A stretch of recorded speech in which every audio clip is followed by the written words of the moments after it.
How you doing? How's it going? Big day. Big day. Hey, Zach, out of the chute, man. You need to spend some money and get a microphone stand that you broke.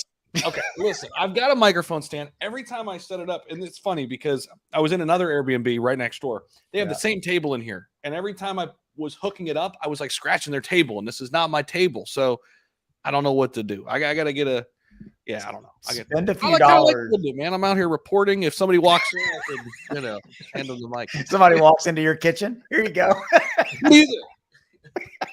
Crypto on the street. All right. Well, we're really professional here. Jonathan, how are you, sir? It's good to see you, man. Doing great. It's a beautiful day, and thank you so much for having me today, fellas. You're welcome, man. You're welcome.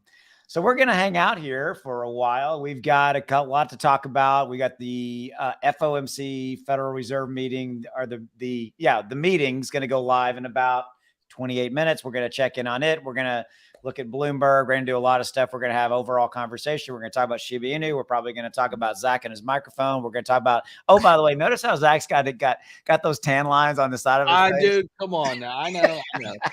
The problem is you cannot, or at least I can. I cannot stay outside and just be squinting the whole time. So I got to wear my shades, and then there you go. But you can tell I've been out in the sun.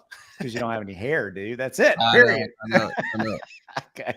Cleaned it up. He cleaned it up. Cleaned it up. So, Jonathan, I'm going to throw you right immediately into it. We got people already asking in the comments about Shibarium. You are the guy, in my opinion, when it comes to Shibarium, gas, fees, tokens, Shiba Inu. So talk to us about your opinion on Shibarium. So go. Well, I'm even more excited right now, fellas. Satoshi is playing this little game with everybody, and we've kind of felt the game go back and forth. But this email that he sent out from the blog today, the test email, it's kind of letting everyone know, hey, you better, like you said, get your popcorn ready, because the next one's the big one. And I'm looking, like you've said, in that heart-shaped box on the 14th. I'm looking like go time. Trust me, my bag for Bone is overflowing. And I put out a video this morning about giving you a heads up. That's all I've ever done as a YouTuber, is try to give people a heads up. And we've given you a heads up. If you are not involved in Bone or Shib and Leash, I think you're going to miss it. Just miss it. Now, I don't tell people what to buy, but this is a heads up. Yeah. I mean, Zach, what's your 2 cents on that?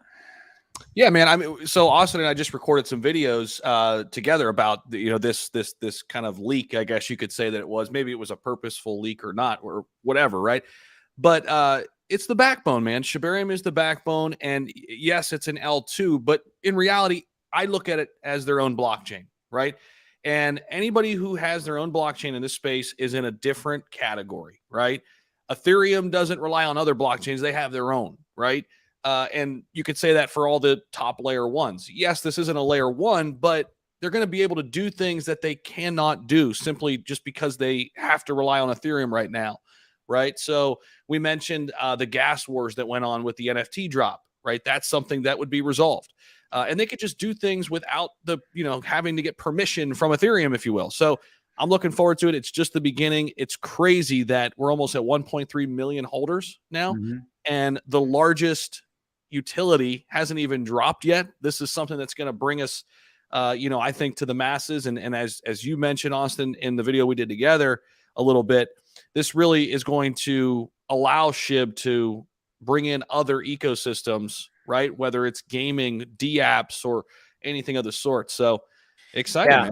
I wanted to get the exact number. So you brought it up. There's 1,292,000 and growing. Close.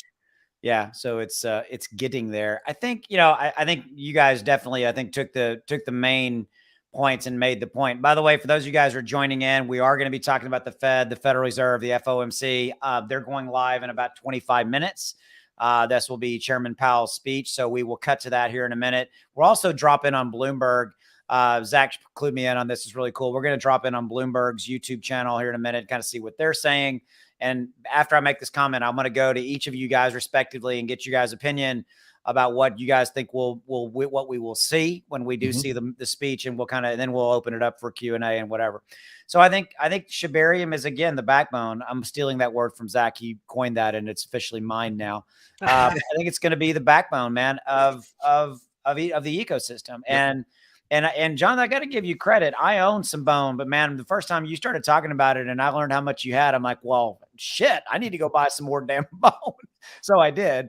Nothing like what you have, but I think it's going to be a simple matter of, Bone's going to do really, really, really, really well, and Shiba Inu as well. And so, like right here, somebody dropped in Freddie right there. So you think Bone can reach 230 in the month after February? I think heck yeah, if not higher. Jonathan, I'm going to defer to you. What's your opinion? I believe 230 is way too low. We can hit 230 without anything happening right now, just off the chart. I believe between $5 to $8 the second that Shibarium is released, and then there's just going to be a fight for that total supply of 250 million. So there's no telling where Bone is going to go. And one last thing, there's 10,000. You have to have 10,000 Bone to be a validator. A lot of people don't know about that, but there's a lot of people stacking at least 10,000 Bone right now so they can be a validator on the network. Well, there you go. That's actually a good point. I'm glad you brought that up.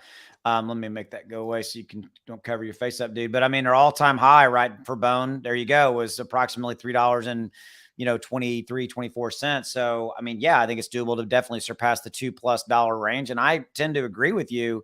Now, actually, Jonathan, let me ask you a question. I mean, because when it does launch, it's a test net launch, right? It's a beta test net. I mean, so do you? I think that's that real big spike. I think is it more in line with a mainnet launch, or do you think it's just going to launch? It's going to spike off of it's here. What's your what's your opinion there? Here's the truth about it, everyone, and this is my opinion. When people see the first launch here, they're not going to know what they're looking at. They're not going to understand, okay? But then they're going to understand as they roll out the paperwork, how the back end works and how everything ties into it and the burns. And actually, oh, I do need gas fees to do this, or I do need Bone to do this. So once they understand it, it's going to astronomically move up. But once the people see the test net, they then know that all of the hype was real. And that's when the FOMO will start, in my opinion. Okay, fair enough. Okay, so let's shift real quick before we kind of go cut to some Bloomberg and some stuff. So let's shift to the Federal Reserve FOMC. By the way, we got 800 plus people here live.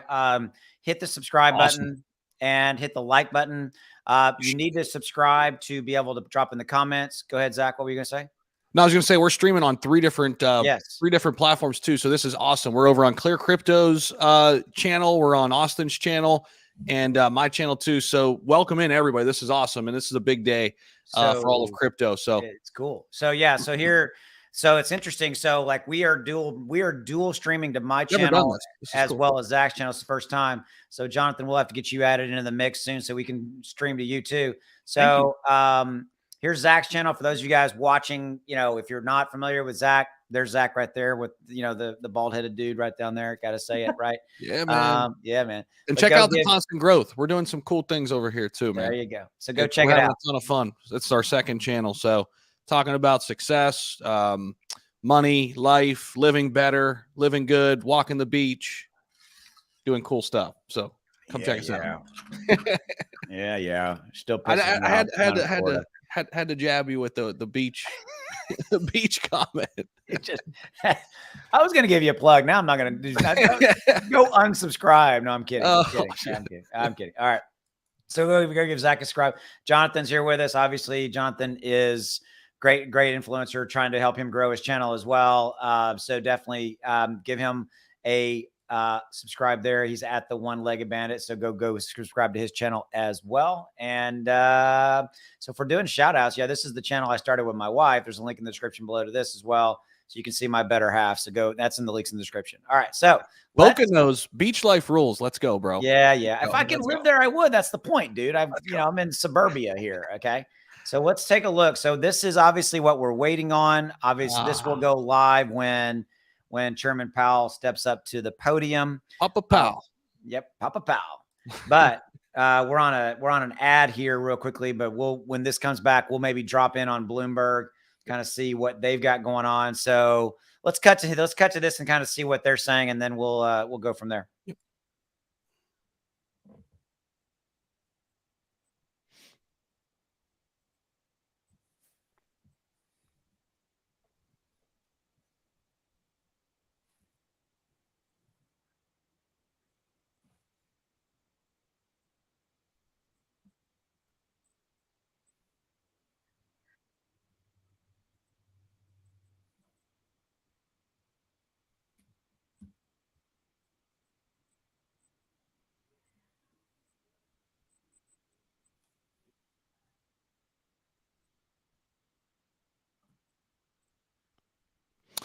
Yeah, no audio. Okay, so Austin,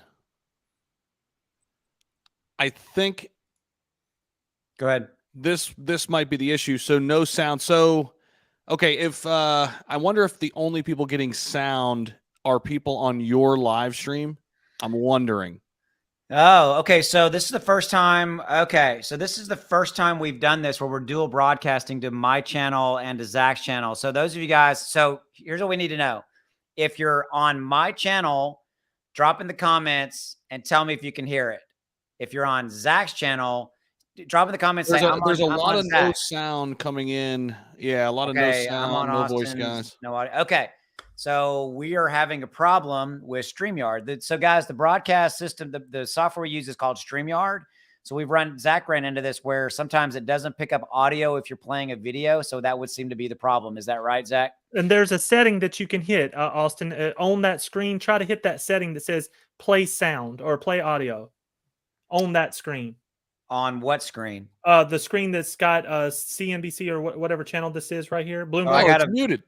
No, it was. Now I'm playing it.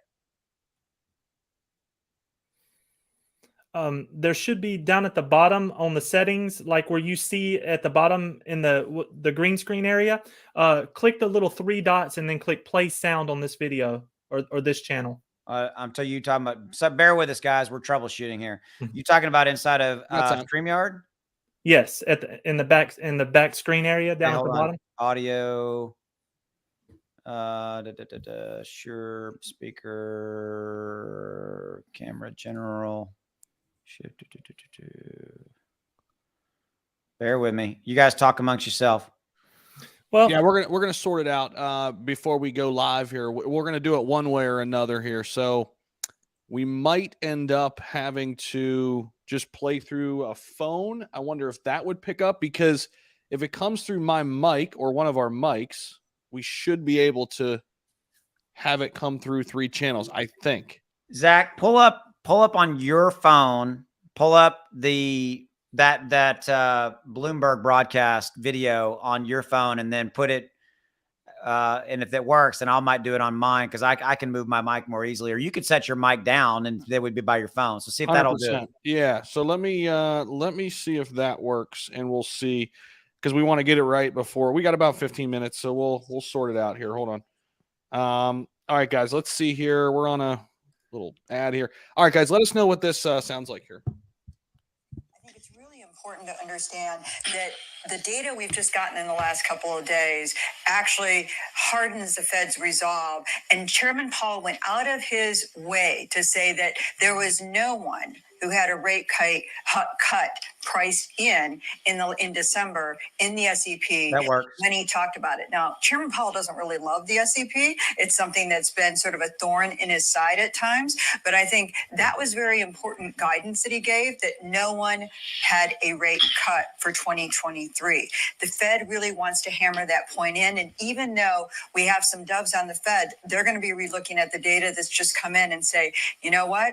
We should stick to where we are. Stay the course is what we heard over and over again. This is going to be a very hawkish description of that meeting. And I don't think there's as much debate as many people thought was emerging. I think that just got quelched by the data we've seen. Mike Apen, your thoughts? So I would agree. I don't think the SEP would have changed all that much. I think that the terminal rate projection. Okay. So we are getting some audio there. Yeah. So we're good so on that. I could play it. I could play the actual meeting through there. Yeah. And if you want, Zach, you take control of the screen when we go to the meeting. So thank you guys for hanging with us. We got that figured out. So here's what I want to talk about. So I want to go Zach, then you, Jonathan. So what do you guys think we're going to see? I think we all think we're going to see 25 basis points, right? So what do you guys think we're going to see today? Do you think Papa Powell is going to give us any indicators? Jonathan, Zach, go ahead. You go first, man. Well, the overwhelming expectation is 25 basis points. And Austin, do you have that? Do you have that tweet? I can actually pull it up on mine either. Yeah. You want me to pull it, or you got it? Yeah, here, hold on. I got it. Let me share that. There we go. Can you just share my screen for me? Yep. There you go. So here we go. So this is a nice little preview, and I think this is kind of in line with what we'll probably see. So a 25 basis point hike is expected as a near certainty right now, with Fed funds futures pricing in a 2% chance of a 50 basis point surprise. If we did get that 50 basis point surprise, I do think the markets would tumble really quickly. And obviously, you could look at that one of two ways. One way is, oh my gosh, it's free falling. I got to get the heck out of here. I'm checking out for the day. Or sit there and wait and buy, because we do see the market come back. Zach, sorry, just broke. They have announced 25 basis, so that is out. 25 basis point is live. Okay. Yeah. So if we show you, so here you go. So Fed interest rate does go up 25 basis points. So there you go. Keep going, man. Go ahead. And the overall crypto market's really not doing much with this. I mean, it's not official yet. Well, I guess it's official, but we haven't heard from Powell. Market's pretty flat, which, a lot of people thought it was going to be priced in, right? If 25 basis point came in, everybody was kind of, it could be a big nothing burger, because I think was everybody's expectation, right? But I think the real big thing here that we're watching for are all eyes are going to be on the ongoing increases, or hopefully lack thereof, ongoing increases. And I think that's where we all want to get some insight. I don't know if we will. Powell has a very interesting way of saying a lot of words, but saying absolutely nothing at all. And so we'll see if that's what happens. Jonathan, go ahead, man. I am extremely bullish. All right, everyone hearing my voice, this is exactly what the bulls wanted to hear. 2.5, we stay normal. We continue on our upward rise. We got 30 more days of good news, great progress. All these projects are going to start releasing more and more news. The bulls are in the house with this news, in my opinion. I am definitely a buyer today. I like it. Wow. Some other things for the press conference, too. Watch for a hawkish message from Powell that December's terminal rate forecast is still accurate. So basically, everything that was said in December, hopefully that sort of trend is continuing, and, hopefully there's no curveballs there. So, all right. So here's to add on to that. So here's what the other side of this is. We have we got the 25 today. We were expecting that. There you go. They have a March meeting towards the end of March. I want to say, actually, let me pull up the exact dates. Hold on just a minute. I can show you the exact dates. So where was that? I had Googled it. There we go, right here. So here is the next board. Here's the next FOMC meeting. So we've got today, obviously. So we've got another FOMC meeting, March 21 through 22. Again, there's the day we care about. We've got it. And then we've got a May 2nd and 3rd meeting. And we got a June 13th, 14th meeting. Okay. So here's why I'm showing that. So what people are going to want to hear from Powell today, and I agree, Zach, he's not going to answer it, is what are you going to raise the rate in March? And what are you going to raise the rate in May? Because the Wall Street wants them to only do really one more raise. Let's call that the March raise. And they want them to be done by June. So that leaves the May meeting in question of whether or not they do or do not raise it in May. So the expectation is, though, it seems to be a consensus, is that they would be done raising the rates, period, by June. That's kind of the expectation that's out there. Let me ask you guys something. So there's this narrative out there, and I keep seeing it, where it's a recession could be hitting later this year, and fears of a recession. Okay, we all know what a recession actually is. We've been in recession. How could it get worse from here if inflation data is showing that it's getting better since it peaked in June? Is there something that is a lagging indicator so much that we're going to see potentially what we saw in June of last year? We were at 9%. What am I missing something?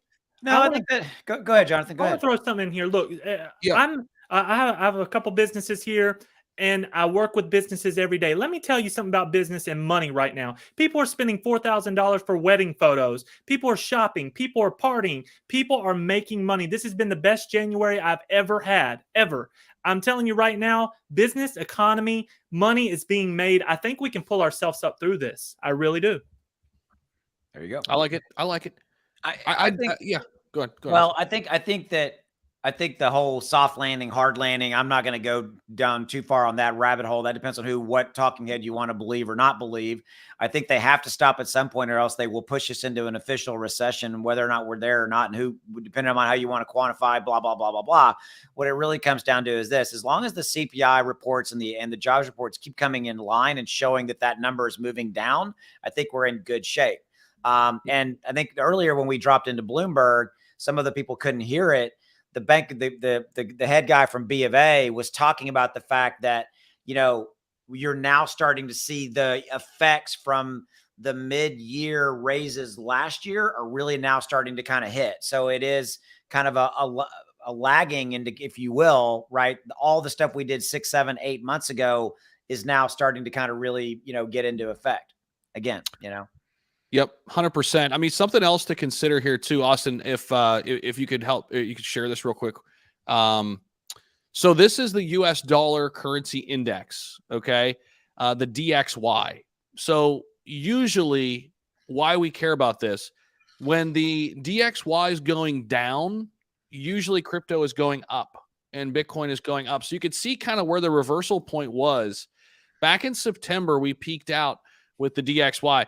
Since then, we had a couple little rallies here, but really starting in November, it started to come down, and really here again to start January. So it makes sense that we're seeing Bitcoin. Usually these are inverse of each other, right? As one goes up, the other goes down, and vice versa. So this is good because why? Bitcoin's a hedge against the dollar, right? It's a hedge against inflation.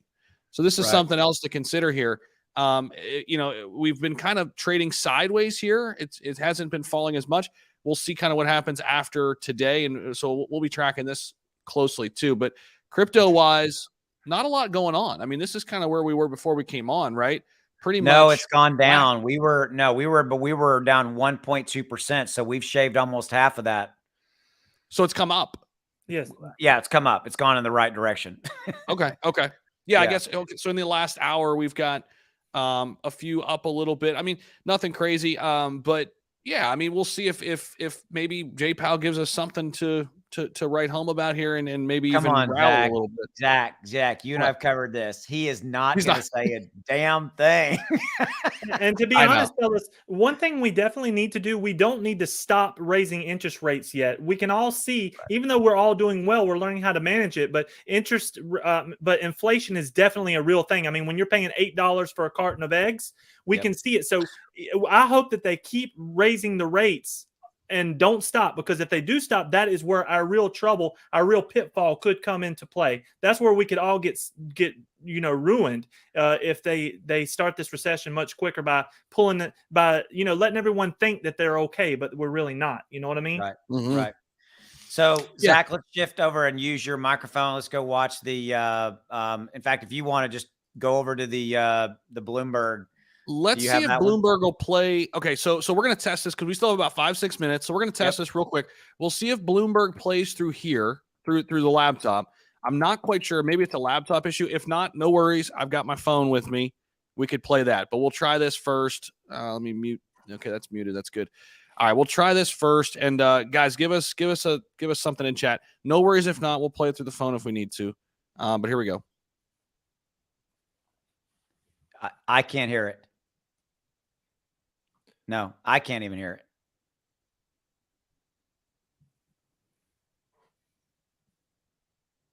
No. Zach, can you hear me? No.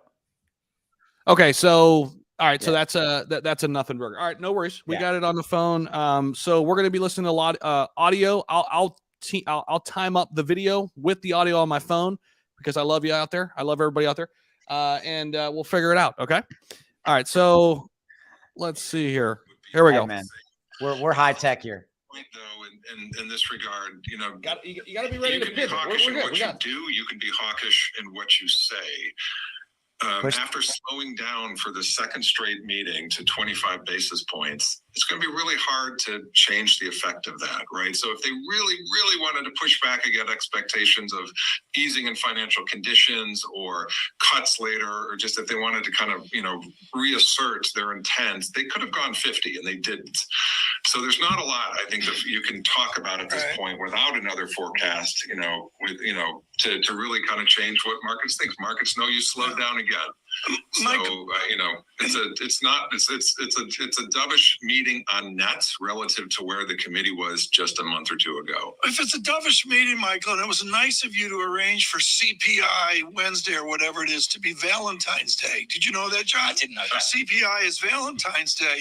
Michael Gapin, what if we get a disinflationary tinged February 14th CPI day? What does that do to our world? Well, it reinforces the view that we're past peak inflation. It probably means it's easier for the Fed to accept that inflation's moving lower.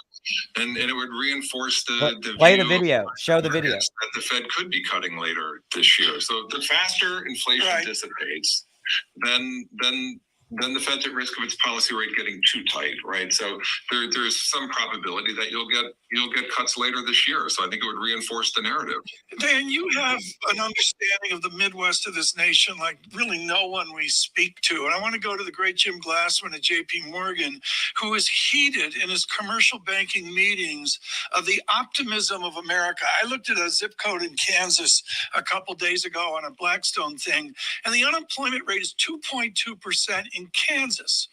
Is the East Coast, the elites like Lisa Abramowitz overwrought about all this while America booms? All right, so what I want to do is try to time it up for the FOMC. It's hard to time up the video and the audio because, guys, we're streaming on 3 different channels here, so it's kind of weird hooking in the audio, but I think we found a way to do it, so we're going to have it all squared away here. FOMC meeting starts in 2 minutes, so what I'm going to do is try to time it up for that. And it might take me a little bit of a tweak here or there, but we'll have it ready. And guys, it may not be perfect. We're having it. So for those of you guys who's just dropping in, we're having a little bit of a tech issue. If we play a video, it's not playing the audio for some of you guys. We are broadcasting on my channel, Zach's channel, and on Clear Crypto's channel. So and here's Twitter what accounts. Yeah. Here's what Roberto said Zach's on Bumble. Zach's on Bumble. Nice. I think he is. Find me on Bumble. Swipe left. I don't know. Nice. Whatever. So the federal, for those of you guys just dropping in, the Fed did raise the basis points, 25 basis points. Okay. We know that. And so we're waiting on Chairman Powell. His speech starts in literally 2 minutes. We all, Jonathan, Zach, myself, we all kind of have the same opinion that he's not going to answer the question. He's going to be asked the questions different times. And what we're really focusing on here, guys, is the March meeting and the May meeting, the next FOMC meetings, as far as what are they going to do to raise the rate there or not? And he's going to, Chairman Powell is going to talk about, we got to rely on the data. We got to get the data. We have the next CPI data report coming out on February 14th. That's the one that everybody's going to be looking at. Is it going to be good or not, et cetera? Jonathan, you want to add anything to that? February 14th is supposedly the day that Shibarium is going to be released. Remember, all these things are kind of building up. Look at the charts and look how everything's moving. That February the 14th day could be a major day. Yeah, it's a big day. Zach, any comments on what I just said? Sorry, I was getting the stuff prepped. Shibarium, right? No. Just kind of the Papa Powell. What's he going to say? All that stuff. Yeah. No, I think you're right. And I think people are agreeing with you in chat too. I mean, just he's gonna be very, very careful with his words. And it looks like we're getting ready to go here. So here we go. Let's see what happens here. Austin, if you want to share my screen. We don't have audio yet, so we're not missing anything just yet. Thank you all for being here with us today. Please subscribe to all of our channels. We work really hard putting out this content. I know y'all probably think it's easy work. It's not. It's all day long, and we love you. So thank you very much for being here. 100%. We really appreciate everybody hanging out with us. This is really cool. So we're still waiting on Jay Powell. Here he comes, the man of the hour.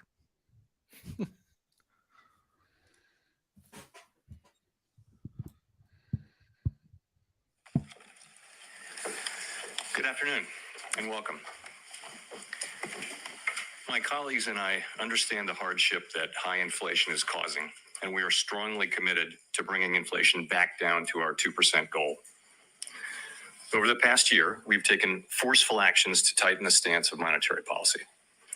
We've covered a lot of ground, and the full effects of our rapid tightening so far are yet to be felt. Even so, we have more work to do. Price stability is the responsibility of the Federal Reserve and serves as the bedrock of our economy. Without price stability, the economy does not work for anyone. In particular, without price stability, we will not achieve a sustained period of labor market conditions that benefit all. Today, the FOMC raised our policy interest rate by 25 basis points. We continue to anticipate that ongoing increases will be appropriate in order to attain a stance of monetary policy that is sufficiently restrictive to return inflation to 2% over time. In addition, we are continuing the process of significantly reducing the size of our balance sheet. Restoring price stability will likely require maintaining a restrictive stance for some time. I will have more to say about today's monetary policy actions after briefly reviewing economic developments. The U.S. economy slowed significantly last year, with real GDP rising at a below-trend pace of 1%. Recent indicators point to modest growth of spending and production this quarter. Consumer spending appears to be expanding at a subdued pace, in part reflecting tighter financial conditions over the past year. Activity in the housing sector continues to weaken, largely reflecting higher mortgage rates. Higher interest rates and slower output growth also appear to be weighing on business fixed investment. Despite the slowdown in growth, the labor market remains extremely tight, with the unemployment rate at a 50-year low, job vacancies still very high, and wage growth elevated. Job gains have been robust, with employment rising by an average of 247,000 jobs per month over the last 3 months. Although the pace of job gains has slowed over the course of the past year and nominal wage growth has shown some signs of easing, the labor market continues to be out of balance. Labor demand substantially exceeds the supply of available workers, and the labor force participation rate has changed little from a year ago. Inflation remains well above our longer-run goal of 2%.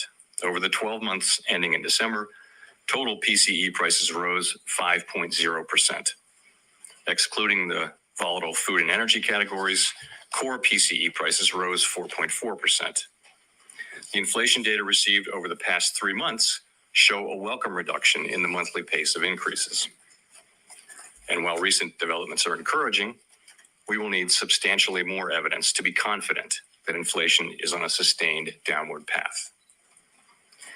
Despite elevated inflation, longer-term inflation expectations appear to remain well anchored, as reflected in a broad range of surveys of households, businesses, and forecasters, as well as measures from financial markets.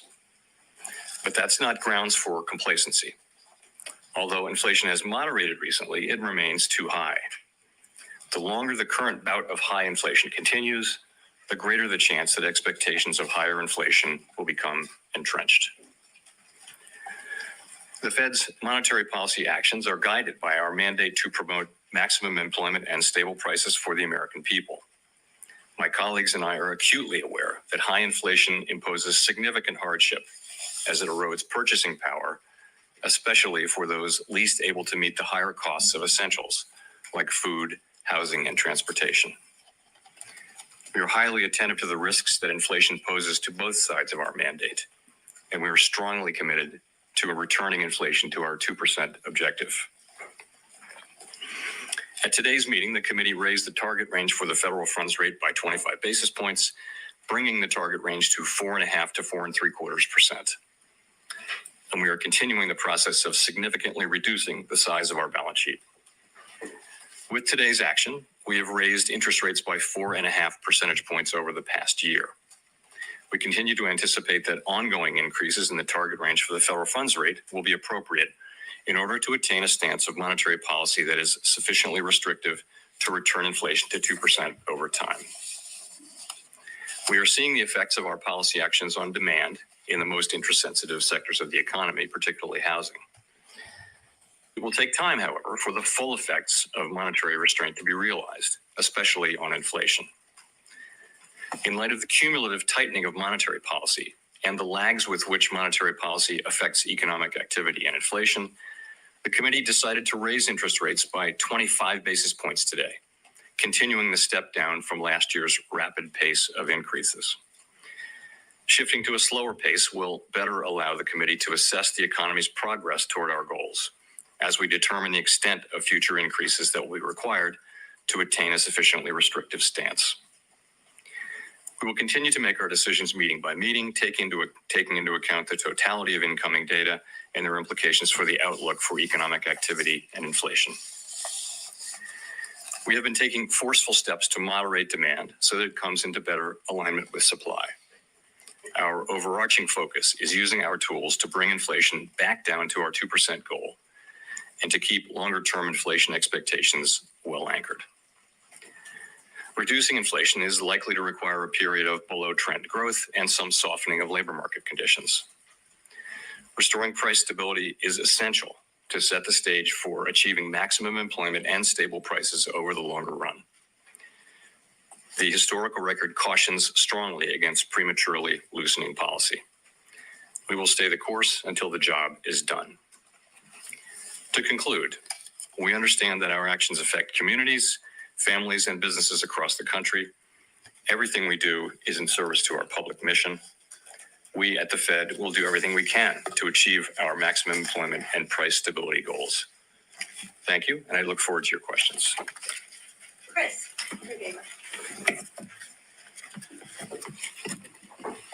Chris Rugaber to Associated Press. Thank you for doing this.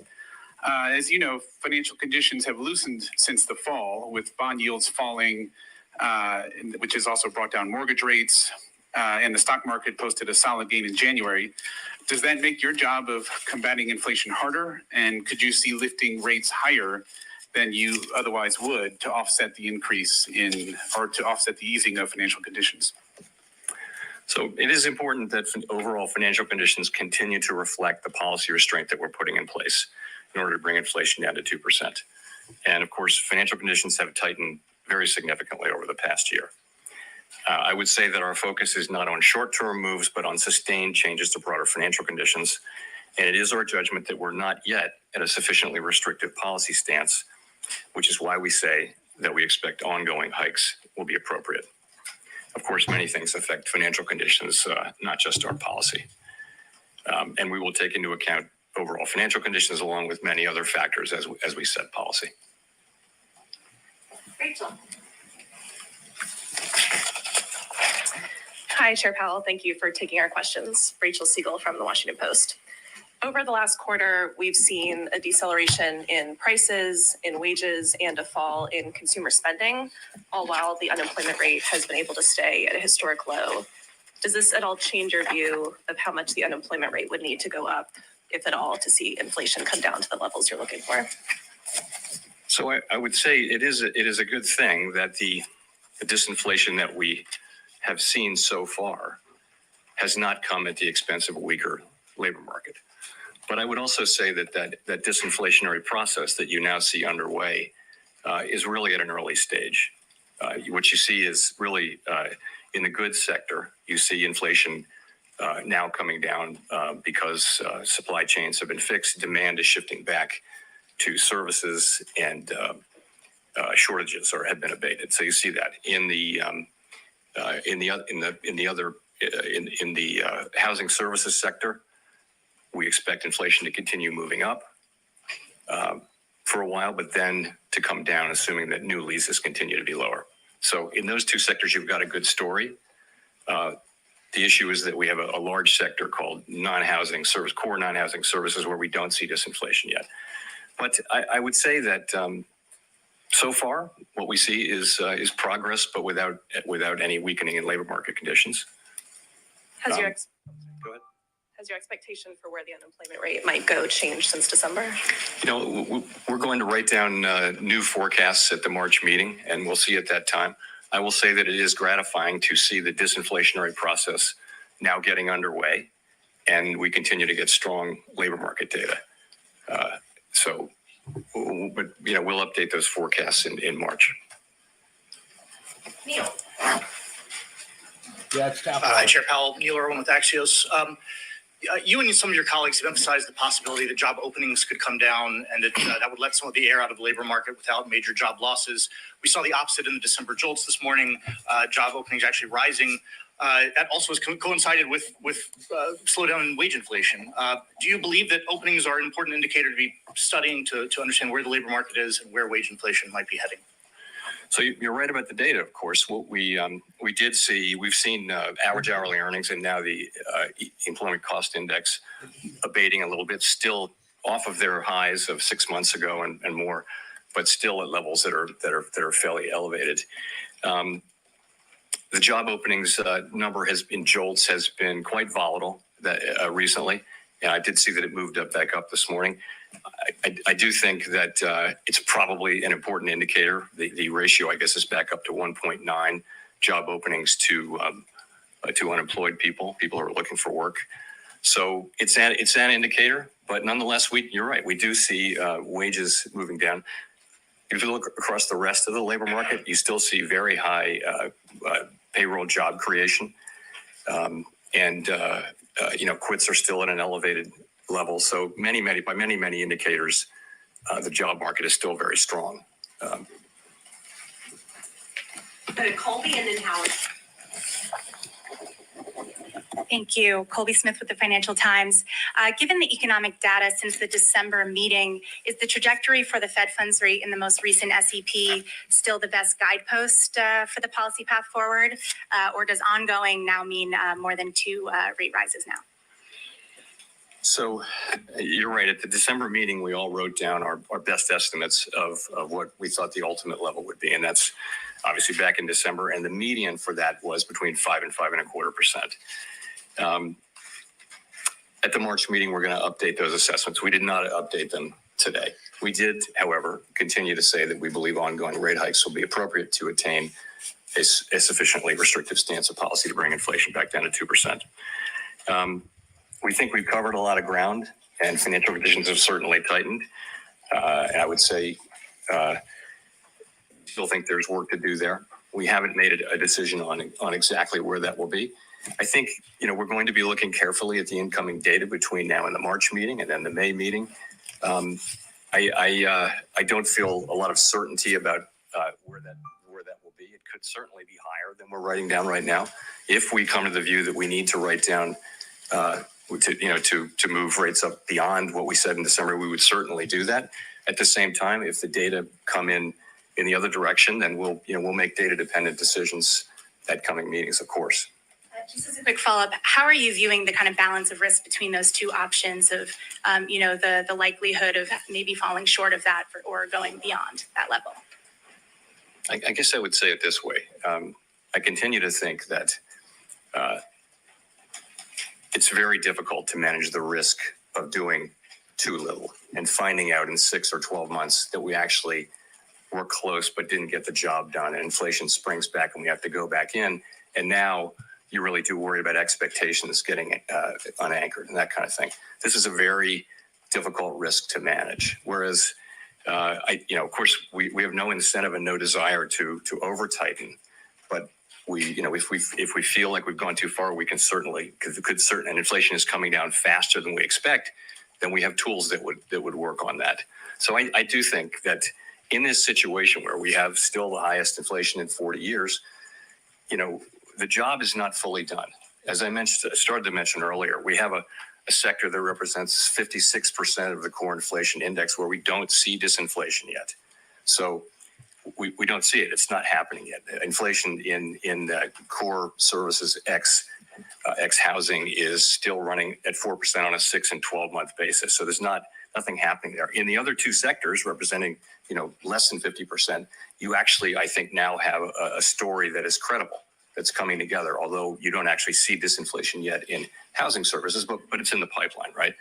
So for the third sector, we don't see anything here. So I think it would be very premature to declare victory or to think that we've really got this. We need to see, our goal, of course, is to bring inflation down. And how do we get that done? There are many factors driving inflation in that sector. And they should be coming into play to have inflation, the disinflationary process begin in that sector. But so far, we don't see that. And I think until we do, we see ourselves as having a lot of work left to do. Howard. Howard Schneider with Reuters, and thanks as usual. So I just wanted to connect a couple dots here. The statement made a number of changes that seem to be saying things are getting better. You're saying inflation has eased. That's new. You've taken out references to the war in Ukraine as causing price increases. You've taken out references to the pandemic.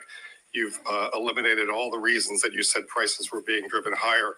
Yet that's not mapping to any change in how you describe policy. We still have ongoing increases to come. So I'm wondering, why is that the case? And does it have more to do with uncertainty around the outlook, or more to do with you not wanting to give a very overeager market a reason to get ahead of itself and overreact?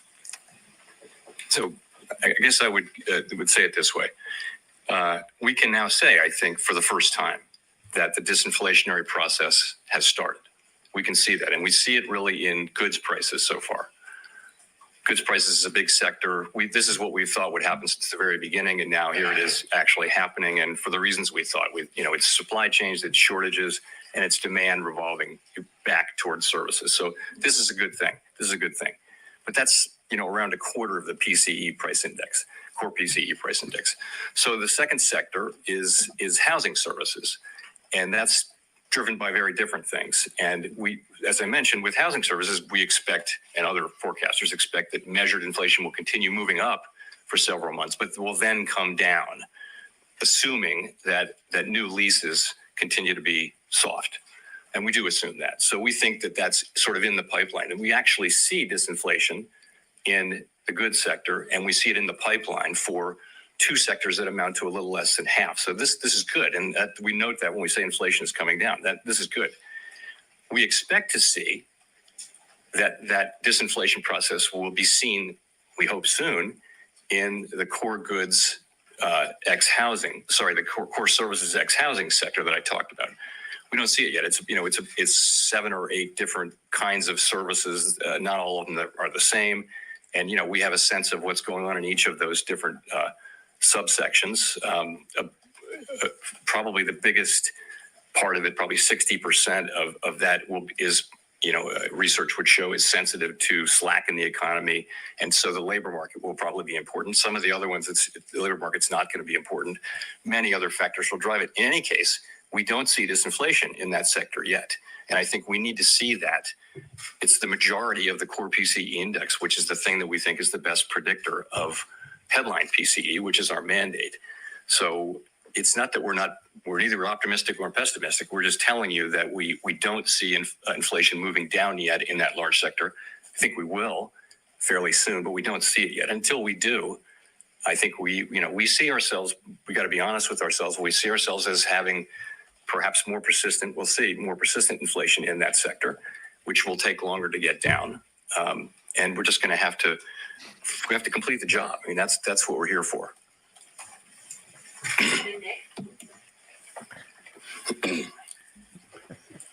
Nick Timmeros, the Wall Street Journal. Chair Powell, you observed several years ago that we learned we can have a low unemployment rate without above target inflation. And we have learned lately that inflation can come down from its uncomfortably high level despite a historically low unemployment rate. Given that, and given how much you did over the last year, why do you think further rate increases are needed? Why not stop here and see what transpires in the coming months before raising rates again? So we've raised rates 4.5 percentage points, and we're talking about a couple of more rate hikes to get to that level we think is appropriately restrictive. And why do we think that's probably necessary? We think because inflation is still running very hot. We're, of course, taking into account long and variable lags, and we're thinking about that.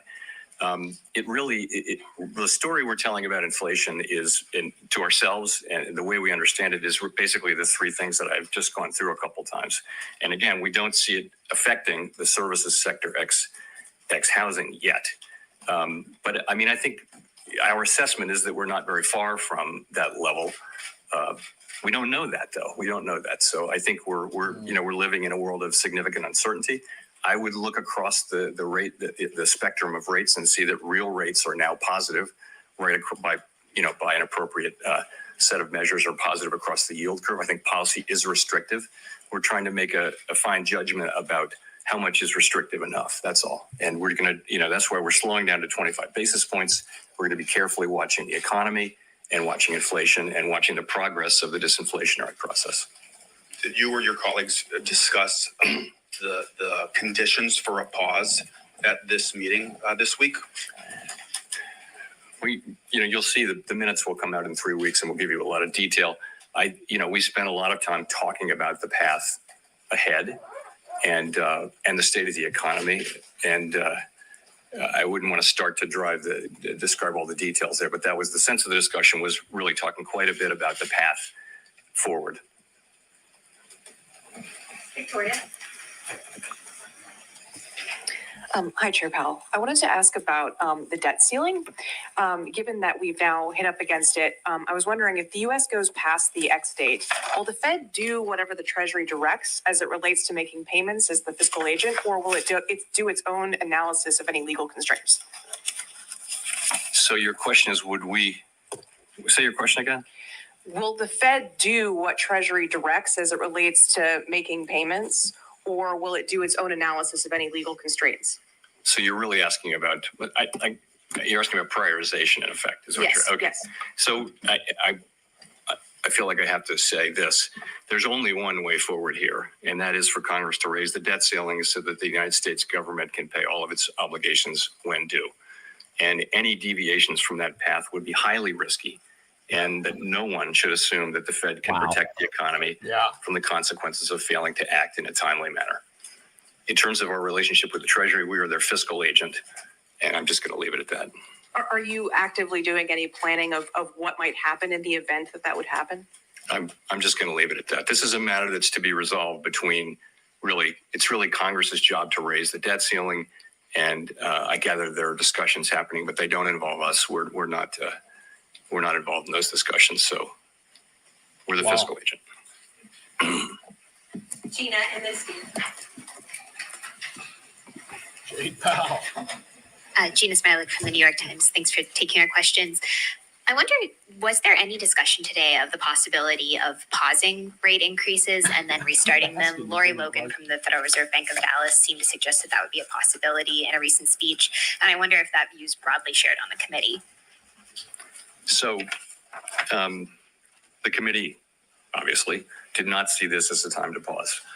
We judged that the appropriate thing to do at this meeting was to raise the federal funds rate by 25 basis points. And we said that we continue to anticipate that ongoing increases in the target range will be appropriate in order to attain that stance of sufficiently restrictive monetary policy that will bring inflation down to 2%. So that's the judgment that we made. We're gonna write down new forecasts in March, and we'll certainly be looking at the incoming data as everyone else will. Sorry, I should have been clear. I mean, would it be possible to take a meeting off, for example, and then resume? Could you, rather than just doing at every meeting a move, go a little bit more slowly, take some gaps in between moves? I mean, I think this is not something that the committee is thinking about or exploring in any kind of detail. In principle, though, we used to do was go every other meeting, if you remember, 25 basis points, and that was considered a fast pace. So I think a lot of options are available, and you saw what the Bank of Canada did, and they left it that they're willing to raise rates after pausing. But this is not something that the Federal Open Market Committee is on the point of deciding right now. Steve Leisman, CNBC. Mr. Chairman, the SEP has the PCE inflation rate in 2023 at 3.1%. Meanwhile, the 3-month annualized PCE is 2.1%, and you've achieved this without going to your 5.1% funds rate, which is what you have penciled in for this year. And you've also achieved it without the 1 percentage point increase in the unemployment rate, which you have penciled in for this year. I'm wondering if you've considered the idea of whether or not your understanding of the inflation dynamic may be wrong, and it's possible to achieve these things without raising rates that high, and also without the surge in unemployment. And specifically, I wonder if you might comment on the speech given by Vice Chair Lael Brainerd, who said, to the extent that inputs other than wages may have been responsible in part for important price increases for some non-housing services, an unwinding of these factors. In other words, it may not be wages the idea that it may not require unemployment rising to get this sector of inflation under control? Thanks. So a couple things. First, on the forecast, if you're right, if you take very short-term, three month say measures of PCE, core PCE inflation, they're quite low right now. But that's because that's driven by significantly negative readings from goods inflation. Most forecasters would think that the significantly negative readings will be transitory, and that goods inflation will move up fairly soon back up to its longer run trend of something around zero, something like that. So a lot of forecasts would call for core PCE to go back up to 4% by the middle of the year, for example. So that's really where the sustainable level is more like at 4%. So that would suggest there's work left to do. Let's say inflation does come down much faster than we expect, which is possible. As I mentioned, obviously our policy is data dependent. We would take that into account. In terms of the core non-housing services, as I mentioned earlier, it's a very diverse sector, 6 or 7 sectors, and so sectors that represent 55 or 60% of that subsectors of that sector we think are sensitive to slack in the economy, sensitive to the labor market in a way. But some of the other sectors are not. And for example, financial services is a big sector that's really not driven by labor markets, wages. So that's why I said there are a number of things that will affect. Take restaurants, right? So clearly labor is important for restaurants, but so are food prices. And transportation services is going to be driven by fuel prices, for example. So there are lots of things in that mix that will drive inflation. I would say overall, though, my own view would be that you're not going to have a sustainable return to 2% inflation in that sector without a better balance in the labor market. And I don't know what that will require in terms of increased unemployment, your question. I do think there are a number of dimensions through which the labor market can soften. And so far, we've got, as I mentioned, in goods, we have inflation moving down without the softening in the labor market. I think most forecasters would say that unemployment will probably rise a bit from here, but I continue to think that there's a path to getting inflation back down to 2% without a really significant economic decline or a significant increase in unemployment. Good. And that's because the setting we're in is quite different. The inflation that we originally got was very much a collision between very strong demand and hard supply constraints, not something that you really have seen in prior business cycles. And so now we see goods inflation coming down for the reasons we thought, and we understand why housing inflation will come down. And I think a story will emerge on the non-housing services sector soon enough. But I think there's ongoing disinflation, and we don't yet see weakening in the labor market. So we'll have to see. Can we get there with 5%? Certainly possible. Yeah, absolutely, it's possible. It's a question no one really knows. I think it's because this is not like the other business cycles in so many ways. It may well be that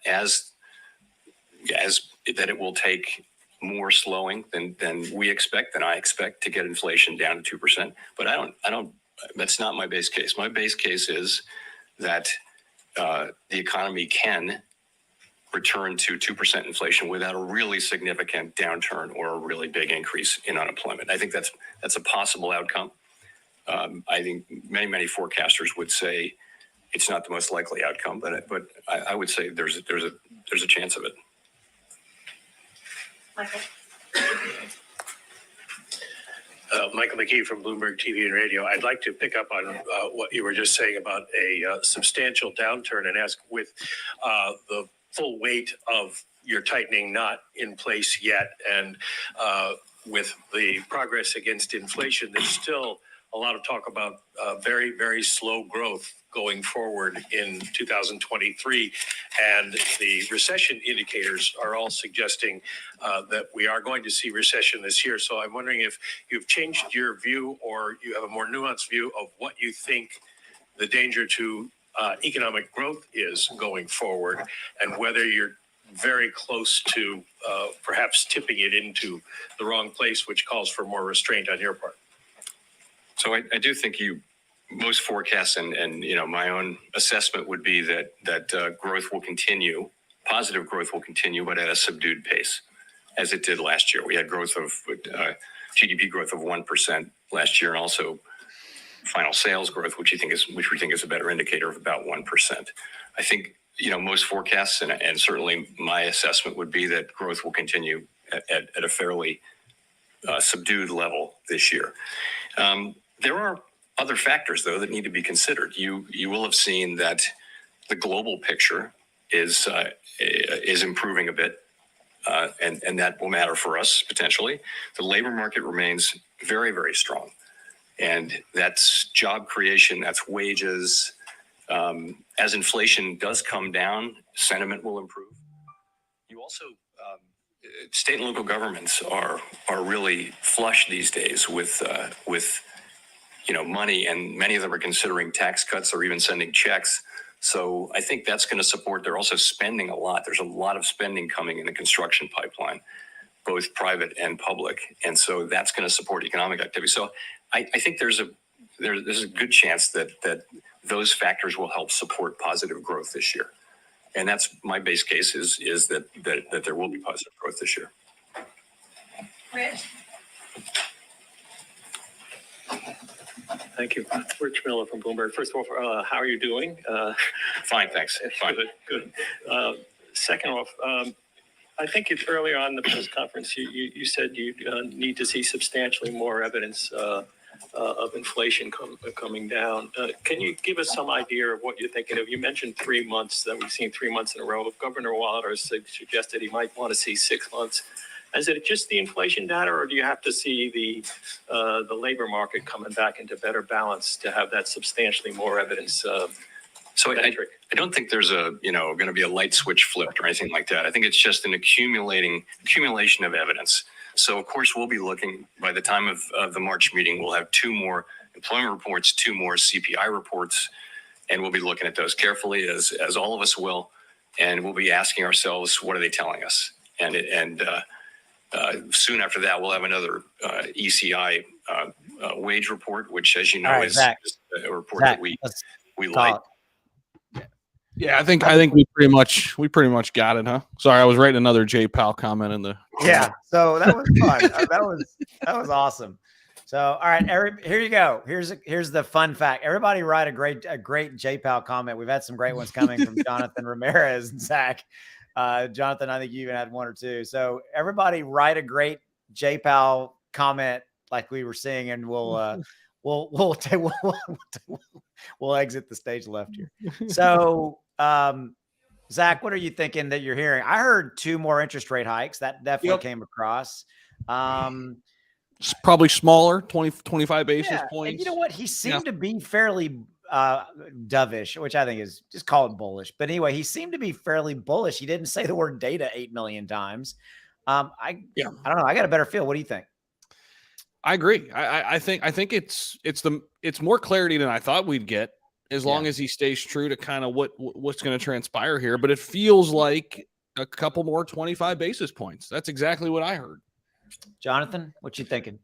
I'm excited. I put in the chat, I think the Bulls are about to run wild. We can already see that with Bone. That was the last little thing that we needed to see here before people kind of get locked and loaded. So I'm very bullish. Yeah. So here's what we know, right? We know 25 basis points a day. We know we get a CPI report coming out of February 14th. We know we've got a jobs report coming out somewhere in there as well. We're also going to get the minutes of the last Fed meeting, which will be about 3 weeks from now. So we got a lot of data points coming.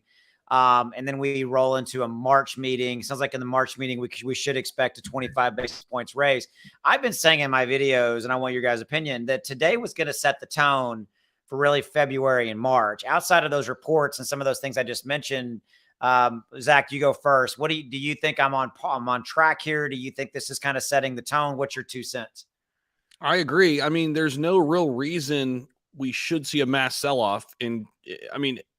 I think what would have caused it would have been some outlier today, or something that, we're going to be raising interest rates 25 basis points and expect higher rates to come, or something of that. I didn't hear that. I don't feel that. And I agree. I think the tone was positive. There's no reason, I think, that we should give a lot of this back. I mean, maybe, sure, there's going to be some red days, in the market. It goes up and down, but I don't see it going back, to 16K where we were before the start of the year. Not right now, at least. It feels like we're in a pretty good spot right now. Jonathan, go ahead. Looking at all this, first of all, thank you everyone who stayed on the channel for watching that paint dry. I'm sorry that we did that, but that's what we're doing today. But either way, look, y'all, the first time you had me on in the very beginning of the year talking about the new year and kicking it off with a bang, all of us are ready. We've all added a lot, and we've kind of just been incrementally adding and watching what happens. But now we know we got a good 30 to 45 days of uphill run. So I hate to keep saying bullish, man, but I am bullish, and I'm just excited that we're going to get to see what's going to happen here. There's nothing going to suppress our good news as it rolls out. Yep. Yeah, I think today was a big hurdle. So now we're going to cut to, I got to go back up here. I want to see some of these comments. Let's see. Hold on just a minute. So I asked you guys for some of your favorite JPAL comments, because we had some good ones coming. Hold on. Let's see. I got to go up here a little bit. Okay, so we're going to start with Foxy, because Foxy's always, so Powell's no lips from sucking the life out of the market. All right. Let's see here. So Powell said, get your Speedos ready. There's Boca. I heard Powell challenge Chuck Norris to a sparring match, and he declined. Okay. Nice. Powell once pissed in the gas tank of a semi-truck. That semi-truck is known as Optimus Prime. Okay. What is this? He looked like the teacher off Michael Jackson's music videos. That's funny. I have to go look at that. Doppelganger from Mr. Mackey from South Park. Mr. Mackey. That's Mr. hilarious. Mackey. Let's see. Oh, here we go. Powell walks around YMCA trying to talk to everyone. That's not He's right the guy. On he's the guy sitting in the sauna, like naked, like it's normal. Yeah. Nothing weird here. Nothing weird here. Nothing to look at. Nothing to look at. Powell was with Ozzy when he pissed on the Alamo. Okay. People are creative. I love it. He's an undercover. There you go, Jonathan. He's an undercover Shibwell. There you go. Probably. How about his jab at Congress a little bit? Yeah. Ooh. That was interesting, wasn't it? That was a little shot across the bow, man. They don't invite us to the meetings. Like, that's not my job. Like, they got to raise the debt ceiling. Figure that out over there. I was like, okay. Hold on just a minute. Oh, here we go. Rumor has it Powell started a new game called Data Pong. Whoever can say data at the end of the sentence doesn't have to drink. I was wondering if that's where you were going, Zach, earlier. You were like, data, drink, data, drink. Right. Yeah, he had a little stretch there where he said it like 3 or 4 times, but that was it was pretty tamed. That's funny. All right, here we go. Oh, here we go. Powell's the guy who eats oatmeal after a walk to the dumpster workout. Thank you, Cisco. Appreciate it. Let's see. Hold on. Foxy said Powell makes eye contact at the urinal. Yeah, you don't make eye contact. You're like heads down. Yeah. And you always skip a urinal if there's one there. Absolutely. You move you over. Always one. skip one. If it's the last one, you really got to pee. All right, it's okay. But so what's funny? I have my son's 14, right? So we went into a couple of years ago. We went into a public bathroom, and I moved over one, and there was one on the other side of me, and I told my son, I said, move over here on the side of me. And he's like, why, Dad? Why? Is there something wrong with this guy? And the guy started laughing. He was he's trying to figure it out. He was good enough to sport about it, right? I'm like, just move over. Yeah, it's just how it's played. It's just how it's played, man. All right. Let's see. I think we get a point here. Let's see. All right. So, all right, let's take it home here, guys. Final thoughts. So Jonathan, we're going to go around the horn. We're going to end this. We've been here about an hour and 10. We got everything we need. So what's your final thoughts, Jonathan? So my final thoughts, everyone that does not know, Austin, Zach, always putting out information about Shiba Inu. And I know I keep going back to them today, but look, this is the month of Shiba Inu. This is the month of Leash. This is the month of Bone. Please take a look at those. Also Clear Cryptos. stay bullish, enjoy the ride. We never tell you what to buy, but we're telling you that things are looking pretty good, at least in my opinion. I love y'all, and thank you for being here with me. Cool. 100%.